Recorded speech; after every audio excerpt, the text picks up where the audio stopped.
κύριο Φώτη Φρακόπουλο, ο οποίος εκπροσωπεί την Διεθνή Αθεϊστική Συμμαχία και θα μας αναπτύξει το θέμα το πανευρωπαϊκό ρεύμα κατάργησης των νόμων βλασφημίας, σύνθεση από κείμενα του Δημήτρη Δημούλη, καθηγητή συνταγματικού δικαίου νομικής σχολής Σάο Πάολο, Getúlio Vargas Foundation. Σας ακούμε, κύριε Φρακόπουλο. Ευχαριστώ πολύ, κυρία Πρόεδρε.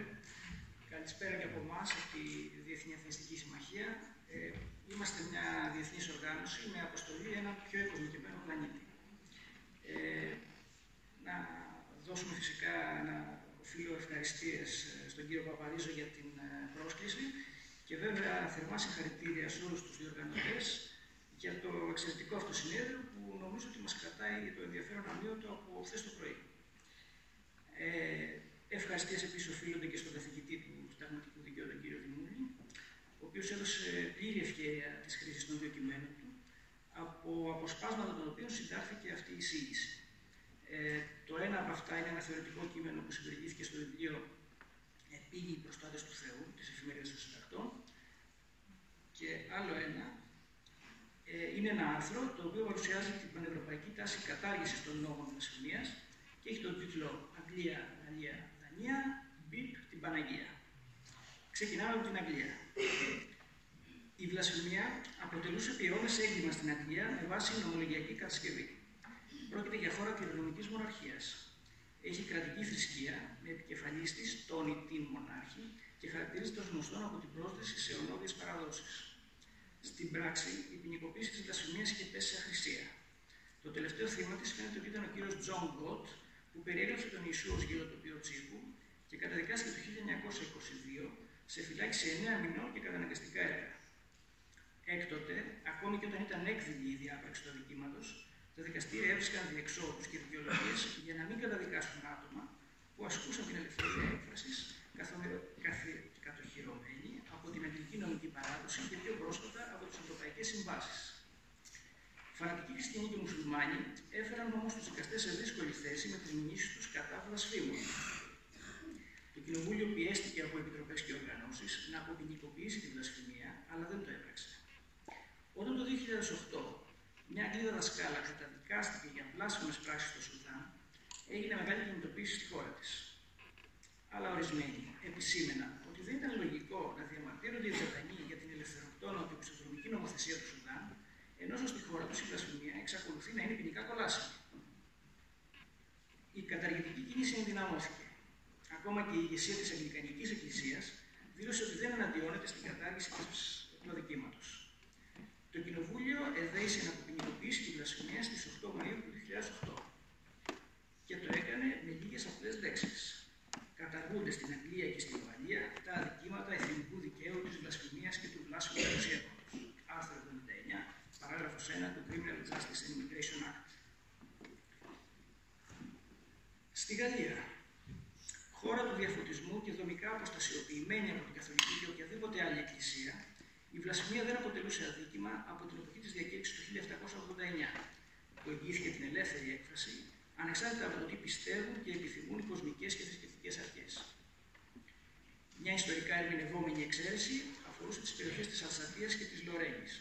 Όταν προσαρτήθηκαν στη Γαλλία στο τέλος του Πρώτου Παγκοσμίου Πολέμου, οι περιοχές αυτές διατήρησαν τμήματα της γερμανικής νομοθεσίας, ιδίως σε θρησκευτικά και εργασιακά θέματα. Τα άρθρα 166 και 167 του τοπικού ποινικού κώδικα προέβλεπαν ποινή φυλάκισης μέχρι 3 χρόνια για δημόσια βλασφημία εναντίον του Θεού. Όπως και στην Αγγλία, οι διατάξεις αυτές ήταν ανενεργές επί δεκαετίες και πολλοί ζητούσαν την κατάργησή του. Το 2013, Ένωση Μουσουλμάνων μήνυσε το περιοδικό Σαλί Εμπτρό στο Στρασβούργο επικαλούμενο την τοπική νομοθεσία. Το δικαστήριο θεώρησε τη διαδικασία άγκυρη, αλλά η υπόθεση άφησε τραυματικά ίχνη. Η γελιοποίηση ιερών και οσίων δεν είναι αδίκημα στο Παρίσι, αλλά μπορεί να σε στείλει φυλακή στο Στρασβούργο αν το έντυπο πωλείται και εκεί. Τον Ιανουάριο του 2015 έγινε γνωστόν η τρομοκρατική επίθεση στα γραφεία του Σαλί Εμπτρό, επιβάλλοντας ποινή σιωπή θανάτου στους συνεργάτες του.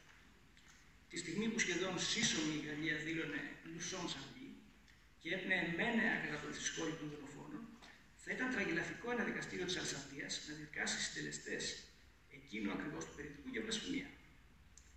πολλές οργανώσεις, συμπεριλαμβανομένων των θρησκευτικών ηγετών της Αλσατίας από όλες τις μεγάλες θρησκείες, ζήτησαν την κατάργηση των περί βλασφημίας διατάξεων. Με την ευλογία λοιπόν ποιμνίου και επιμεναχρών, το Γαλλικό Κοινοβούλιο έβαλε σφήνα σε νόμο περί κοινωνικής πολιτικής το άρθρο 172 που καταργούσε τα άρθρα 166 και 167 του ποινικού κώδικα Αλσατίας και Λορένης περί βλασφημίας. Ο νόμος τέθηκε σε ισχύ στις 27 του Γενάρη του 2017, πετώντας στα σκουπίδια της ιστορίας το απομεινάρι της προδιαφωτιστικής απαγόρευσης της βλασφημίας στη Γαλλία. Δανία. Κληρονομική μοναρχία με κρατική θρησκεία, την Ευαγγελική Folkekirche, τεράστιο σεβασμό στις παραδόσεις και στην κοινοτική ζωή. Από αιώνες ήταν έγκλημα να περιγελάσει ή να καθιβρίζει τα θεία, απαγόρευση που εξέφραζε από το 1866 η παράγραφος 140 του ποινικού κώδικα, προβλέποντας ποινή φυλάκισης μέχρι 4 μήνες. Ουδής είχε καταδικαστεί για βλασφημία στη Δανία το 1946. Παρά τα αυτά, φανατικοί θρησκευόμενοι εξακολουθούσαν να μηνύουν βλάσφημους, συμπεριλαμβανομένων των δημοσιογράφων που το 2005 δημοσίευσαν γελιογραφίες με τον Μωάμεθ στην εφημερίδα Γίλαντς Πόστεν. Και ενώ οι Δανείοι έμεναν άναυδοι μπροστά στους μουσουλμάνους που ανά τον πλανήτη έκαιγαν δανέζικες σημαίες και επιτίθενται ως αυτοσβείες της χώρας, με αφορμή τη δημοσίευση ορισμένων γελιογραφιών σε μια επαρχιακή εφημερίδα, οι δημοσιογράφοι της εφημερίδας αντιμετώπιζαν ποινικές διώξεις στη χώρα τους. Το παράλογο οξύνθηκε το 2015, όταν ασκήθηκε η εισαγγελική δίωξη κατά Δανού, που δημοσιοποίησε στο Facebook βίντεο, στο οποίο έκαιγε στον κήπο του ένα αντίτυπο του Κορανίου. Αυτός ο κύριος μπορεί να είναι άξιαστος ή ανόητος. Μπορεί όμως το δανέζικο κράτος να τον φυλακίσει γιατί εκφράζει τη γνώμη του. Το Φεβρουάριο του 2016 έγιναν επιθέσεις στην Κοπενχάγη κατά απίστων από έναν Δανό μουσουλμάνο με νεκρούς και τραυματίες. Ήταν αδύνατο να συνεχιστεί η δίκη κατά του βλάσφημου του Facebook. Μετά από διαβουλεύσεις και πιέσεις οργανώσεων, το Δανέζικο Κοινοβούλιο ψήφισε τον νόμο 675 της 8 Ιουνίου του 2017. Ας θαυμάσουμε τη δωρική απλότητα της διάταξης. Καταργείται η παράγραφος 140. Καταργώντας το αδίκημα της βλασφημίας, η Αγγλία, η Γαλλία και η Δανία εξασφάλισαν μεγαλύτερη ελευθερία στους πολίτες τους και οι ίδιες εκπολιτίστηκαν. Με ανάλογο τρόπο, η Νορβηγία, η Ισλανδία και η Μάλτα αποποινικοποίησαν τη βλασφημία τα τελευταία χρόνια. Εδώ να ανοίξουμε μια παρένθεση. Από το άρθρο και μετά, από τη συγγραφή του άρθρου αυτού και μετά, οι χώρες που ποινικοποίησαν τη βλασφημία έχει προσθεθεί και η Ιρλανδία. Ενώ επίσης και η κυβέρνηση της Ισπανίας έχει εκφράσει πρόσφατα την πρόθεσή της να το κάνει επίσης. Ας έρθουμε στα καθημάς. Η κατάργηση της διάταξης είναι νομικοπολιτικά επιβεβλημένη. Θα επιλύσει πρακτικά προβλήματα και θα επιτρέψει στον καθένα να εκφέρει τη γνώμη του επί θρησκευτικών ζητημάτων, χωρίς να αντιμετωπίζει το ενδεχόμενο δίωξης για ένα δίκημα χωρίς θύμα και επαρκή συμπραγματική δικαιολόγηση. Η απαγόρευση βλασφημίας δεν επιτελεί γενικοπολιτικές ούτε ειδικοπολιτικές λειτουργίες. Αναπτύσσει μόνο συμβολικά αποτελέσματα, παρέχοντας ποινική στήριξη στην κρατική θρησκευτικότητα, δείχνοντας δηλαδή σε όλους ότι το κράτος αποδοκιμάζει και τιμωρεί την προσβολή του θείου. Αυτό το μήνυμα έρχεται ωστόσο σε αντίθεση με τη σύγχρονη συνταγματική οργάνωση και δείχνει ότι η ποινική νομοθεσία χρησιμοποιείται για πολιτικές σκοπιμότητες, κάτι που επίσης βρίσκεται σε αντίθεση με τις επαγγελίες της συνταγματικής νομιμότητας, δηλαδή την προστασία των ενόμων αγαθών των ατόμων. Η πρακτική λειτουργία της διάταξης της περί βλασφημίας συνιστά συνεπώς το βασικό επιχείρημα για την κατάργησή της. Το τελευταίο και καθοριστικό επιχείρημα υπέρ της κατάργησης είναι ότι η απαγόρευση βλασφημίας στην Ελλάδα δεν προστατεύει τις θρησκείες εν γέννη, αλλά αποκλειστικά την Ορθόδοξη Εκκλησία. Η αστυνομία και η εισαγγελία αναλαμβάνουν εργολαβικά την καθημερινή επικύρωση της κρατικής ευσέβειας με το να καταστέλουν τις καθημερινές βλασφημίες και η Ορθόδοξη λειτουργεί, αμοιβόμενοι από το κράτος, ενίοτε σε συνεννόηση με ακροδεξιούς πολιτικούς, διώκουν τους καλλιτέχνες που τους ενοχλούν. Δεν έχει γίνει γνωστή επί δεκαετίες δίωξη προς υπεράσπιση οποιασδήποτε άλλης θρησκείας, δείχνοντας την πραγματική και εξόχως μεροληπτική λειτουργία των διατάξεων στην πράξη. Εν προκειμένου, η ποινική δικαιοσύνη λειτουργεί ως ένα είδος ιδιωτικής ασφάλειας, μιας και μόνο θρησκείας και υπακούει στο τελετουργικό επιβεβαίωσης της κρατικής θρησκευτικότητας. Η αλλοδαπή εμπειρία δείχνει ότι υπάρχει συνεχές ρεύμα καταργήσεων, όπως είδαμε. από τους φιλελεύθερους λόγους αρχής, συνειδητοποιήθηκε ότι οι διώξεις και καταδίκες οξύνουν τα πνεύματα και απειλούν την κοινωνική ειρήνη πολύ περισσότερο από ότι μία φράση ή ένα έργο τέχνης.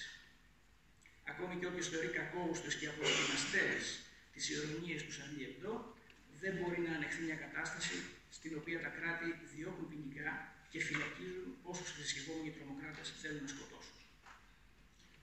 Στην Ελλάδα, η συνταγματική πολιτική και πολιτιστική ύπαρξη μιας επικρατούσας θρησκείας και μέσω αυτής η επικράτηση του θρησκεύει στη δημόσια ζωή, θέτει ισχυρότατα εμπόδια σε μεταρρυθμιστικές προσπάθειες. Καμία πολιτική αλλαγή μετά το τέλος της στρατιωτικής δικτατορίας δεν στάθηκε ικανή να αποπροχρωματίσει θρησκευτικά το κράτος.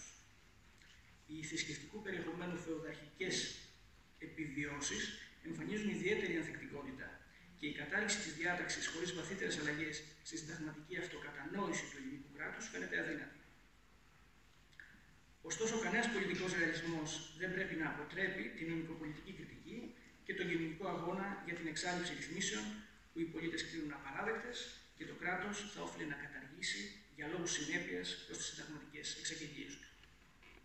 Η αποποινικοποίηση της βλασφημίας είναι ένα μικρό και δειλό βήμα εκπολιτισμού του κράτους. Βήμα απειροελάχιστο, αλλά απόλυτα αναγκαίο, μπιπ το Χριστό μου μπιπ. Σας ευχαριστώ.